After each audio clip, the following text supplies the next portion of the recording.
নমস্কার, মহুয়া বার্তা ইউটিউব চ্যানেলে মহাভারতের ধারাবাহিক পর্বে আপনাকে স্বাগত জানাই। আজকের পর্ব পাণ্ডবদের গন্ধমাদন যাত্রা। চ্যানেলে যারা নতুন তাদের অনুরোধ জানাবো চ্যানেলটি সাবস্ক্রাইব করে মহাভারতের ধারাবাহিক পর্বগুলি শ্রবণ করুন। আসুন আজকের পর্ব শুরু করি। লোমশ মুনি বললেন, রাজন, এই যে মধুবিলা নদী দেখা যাচ্ছে, এর এই অপর নাম সমঙ্গা। এ হল কর্দামিল ক্ষেত্র। এখানে রাজা ভরতের অভিষেক হয়েছিল। বৃত্তাসুরকে বধ করার পর সচিপতি ইন্দ্র যখন রাজলক্ষ্মীচ্যুত হয়েছিলেন, তখন এই সমঙ্গা নদীতে স্নান করেই তার পাপ মুক্তি হয়। মৈনাক পর্বতের মধ্যভাগে এই হল বিনশন তীর্থ। এদিকে কনখল নামক পর্বতমালা, এটি ঋষিদের প্রিয় স্থান। এর কাছেই মহানদী গঙ্গা দেখা যাচ্ছে।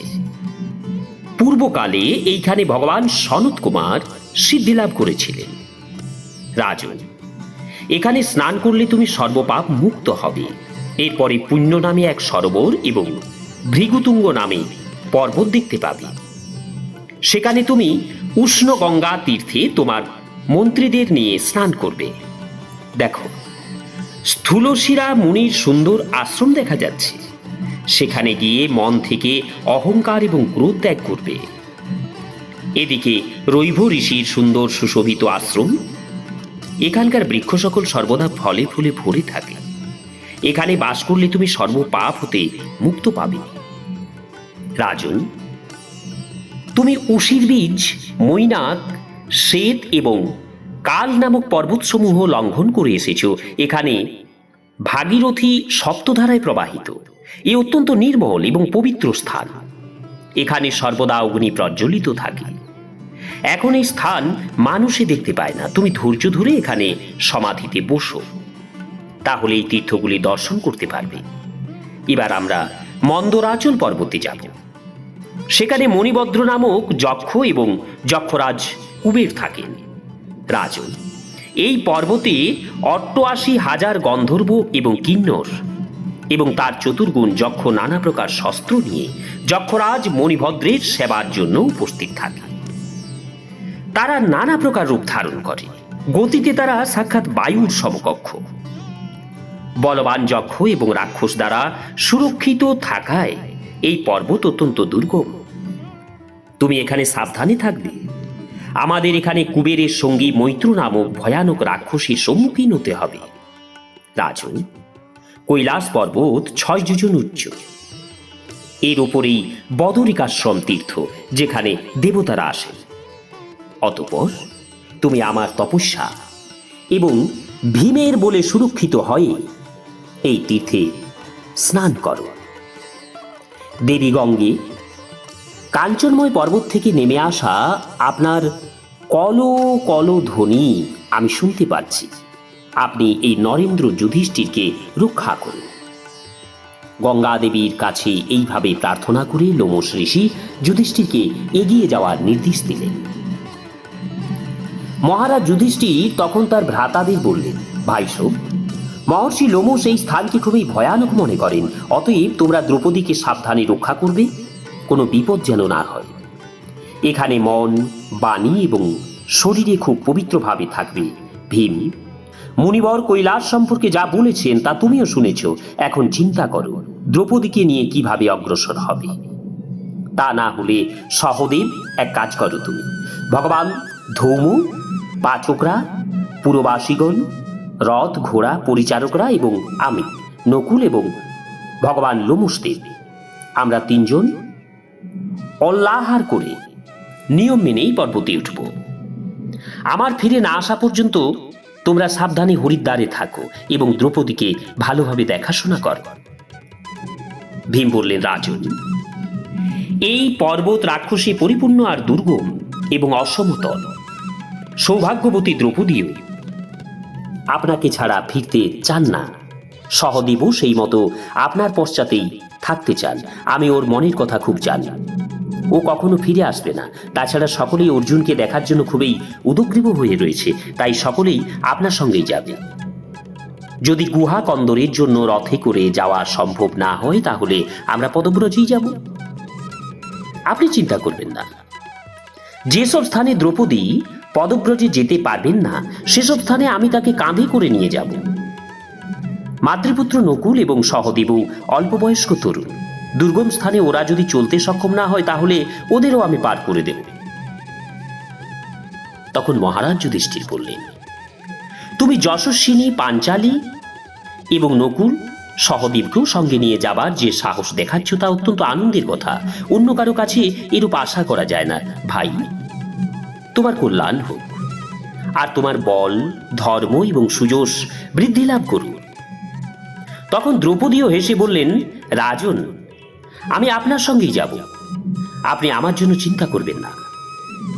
লোমশ ঋষি বললেন, কুন্তী নন্দন, এই গন্ধমাদন পর্বতে তপস্যার প্রভাবেই আরোহণ করা সম্ভব, তাই আমাদের সকলেরই তপস্যা করা উচিত।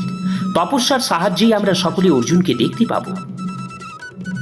বৈশম্পায়ন বললেন, রাজন, এইসব কথাবার্তা বলতে বলতে তারা এগিয়ে যেতে রাজা সুবাহুর বিস্তৃত রাজ্য নজরে পড়ল।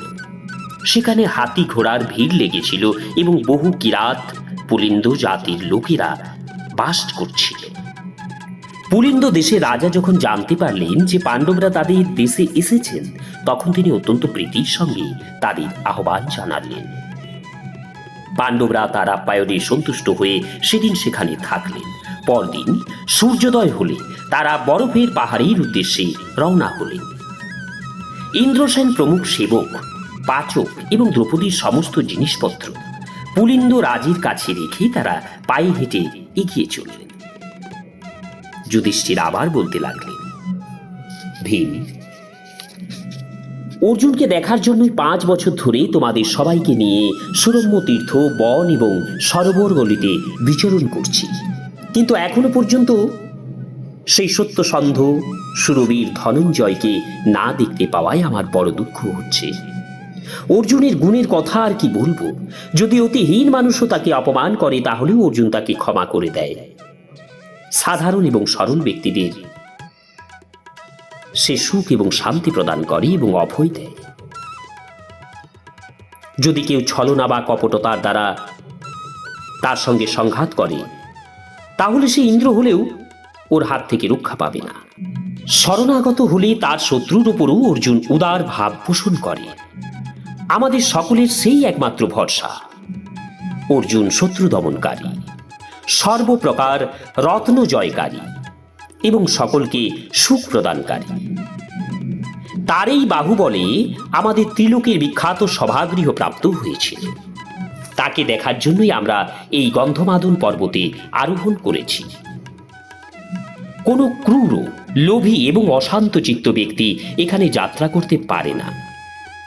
অসংযমী ব্যক্তিদের নানা রকম দংশক প্রাণী, বাঘ, সাপ ইত্যাদি কষ্ট দেয়। সংযমী ব্যক্তিদের কাছে তারা আসে না। সুতরাং আমাদের সংযত চিত্ত এবং মিতাহারী হয়ে এই পর্বতে আরোহণ করতে হবে। লোমশ মুনি বললেন, হে সৌম্য, এখান দিয়ে শীতল এবং পবিত্র অলকানন্দা নদী বহমান। বদরিকাশ্রম থেকেই এর উৎপত্তি। দেবর্ষিগণ এই জল ব্যবহার করেন। আকাশচারী বালখিল্য এবং গন্ধর্বগণও এর তীরে আসে। মরিচি, পুলহ, ভৃগু এবং অঙ্গিরা প্রমুখ মুনি এখানে শুদ্ধ স্বরে সামগান করেন। গঙ্গাধারে ভগবান শঙ্কর এই নদীর জলেই তার জটায় ধারণ করেছিলেন। তোমরা সকলে বিশুদ্ধভাবে এই ভগবতী ভাগীরথীকে প্রণাম করো। মহামুনি লোমশের কথা শুনে পাণ্ডবরা অলকানন্দার কাছে গিয়ে প্রণাম করলেন। তারপর আনন্দিত মনে ঋষিদের সঙ্গে রওনা হলেন। লোমশ মুনি বললেন, সামনে যে কৈলাস পর্বতীর শিখরের ন্যায় শ্বেতবর্ণের পাহাড়ের মতো দেখা যাচ্ছে, সেগুলি নরকাসুরের অস্থি। পূর্বে দেবরাজ ইন্দ্রের হিতার্থে এই স্থানে ভগবান বিষ্ণু ওই দৈত্যকে বধ করেছিলেন। সেই দৈত্য 10,000 বর্ষ তপস্যা করে ইন্দ্রের আসন নিতে চেয়েছিল। নিজ তপবল এবং বাহুবলের জন্য সে দেবতাদের অপরাজেয় ছিল, তাই সে সর্বদা দেবতাদের বিরক্ত করত। ইন্দ্র তাতে অত্যন্ত বেকুল হয়ে মনে মনে ভগবান বিষ্ণুকে স্মরণ করতে থাকেন। ভগবান প্রসন্ন হলে তাকে দর্শন দেয় এবং সকল দেবতা ও ঋষিরা তাকে স্তুতি করে সমস্ত কষ্ট জানালেন। তখন ভগবান বললেন, দেবরাজ, তুমি নরকাসুরকে ভয় পাও তা আমি জানি, এবং একথাও জানি যে তার তপস্যার প্রভাবে সে তোমার স্থান নিয়ে নিতে চায়। তুমি নিশ্চিন্ত থাকো, সে যতই তপস্যায় সিদ্ধি লাভ করুক, আমি তাকে শীঘ্রই বধ করব। দেবরাজকে এই কথা বলে তিনি এক চপেটাঘাতে তার প্রাণ হরণ করলেন এবং সে সেই আঘাতে পর্বতের মতো পৃথিবীর ওপর এসে পড়ল। ভগবানের দ্বারা বধ হওয়া সেই দৈত্যের স্তূপীকৃত অস্থি সামনে দেখা যাচ্ছে। এছাড়াও ভগবান শ্রী বিষ্ণু আরেকটি কর্মের জন্য প্রসিদ্ধ। সত্যযুগে আদিদেব শ্রী নারায়ণ যমের কার্য নিজে সম্পাদন করতেন, আর সেই সময় মৃত্যু না থাকায় সকল প্রাণী অত্যন্ত বুদ্ধি লাভ করেছিল। তাদের ভারে আক্রান্ত পৃথিবী জলের মধ্যে শত যোজন ঢুকে গিয়েছিল। সে তখন শ্রী নারায়ণের কাছে গিয়ে বলল, ভগবান, আপনার কৃপায় আমি বহুদিন স্থির হয়েছিলাম, কিন্তু এখন বোঝা অত্যন্ত বেড়ে গেছে, তাই আমি আর দাঁড়াতে পারছি না। আপনি আমার এই ভার কম করতে সক্ষম। আমি আপনার শরণাগত, আপনি আমাকে কৃপা করুন। পৃথিবীর কথা শুনে শ্রী ভগবান বললেন, পৃথিবী, তুমি ভার বহন করে পীড়িত, সে কথা ঠিক, কিন্তু তাতে ভয় পাবার কিছু নেই। আমি এবার এমন উপায় অবলম্বন করব যাতে তুমি ভারমুক্ত হয়ে যাও। এই বলে তিনি পৃথিবীকে বিদায় দিয়ে নিজে এক শৃঙ্গ বিশিষ্ট বরাহ মূর্তি ধারণ করলেন। তারপর পৃথিবীকে তার উপর ধারণ করে 100 যোজন নিচে থেকে জলের বাইরে বার করে আনলেন। এই অত্যাশ্চর্য ঘটনা শুনে পাণ্ডবরা অত্যন্ত আনন্দিত হলেন এবং লোমশ মুনির নির্ধারিত পথে তাড়াতাড়ি চলতে লাগলেন। নমস্কার, আজকের পর্ব এখানেই শেষ করছি।